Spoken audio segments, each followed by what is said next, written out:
আজকে আমি একটু অন্যভাবে একটা মুরগি রান্না করেছিলাম, সেটার রেসিপি শেয়ার করছি। একটা মুরগি ভালোভাবে কেটে ধুয়ে পরিষ্কার করে তেল গরম করে তার মধ্যে দিয়ে দিলাম এবং তেলের মধ্যে 3-4 মিনিট ভেজে আমি এর মধ্যে কিছু টমেটো দিয়ে দিয়েছি, সেই সাথে গরম মশলা দিয়ে আমি আরও 4-5 মিনিট তেলের মধ্যে ভেজে নিচ্ছি।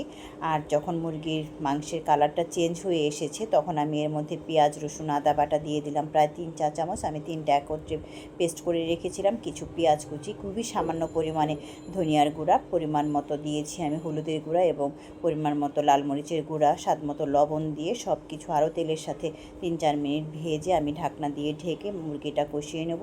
আর বাইরে থেকে কোনো পানি দেবো না, টমেটো আর মুরগি থেকে যে পানি উঠবে সেই পানি দিয়ে আমি মুরগিটা ভালোভাবে কষিয়ে নিচ্ছি। এখন আমি এর মধ্যে বেশ কিছুটা দিয়ে দিলাম জিরা বাটা। আর জিরা বাটা দিয়ে রান্না করব দেখেই আমি ধনিয়ার গুঁড়াটা কম পরিমাণে দিয়েছিলাম। এখন আমার মুরগিটা কষানো হয়ে যাওয়ার পর এর মধ্যে ঝোলের জন্য পানি দিয়ে দিলাম। প্রায় 10-15 মিনিট রান্না করার পর আমার মুরগিটা প্রায় হয়ে গিয়েছে। আমি কিছুক্ষণ নাড়াচাড়া করে এটা আমি নামিয়ে দেব।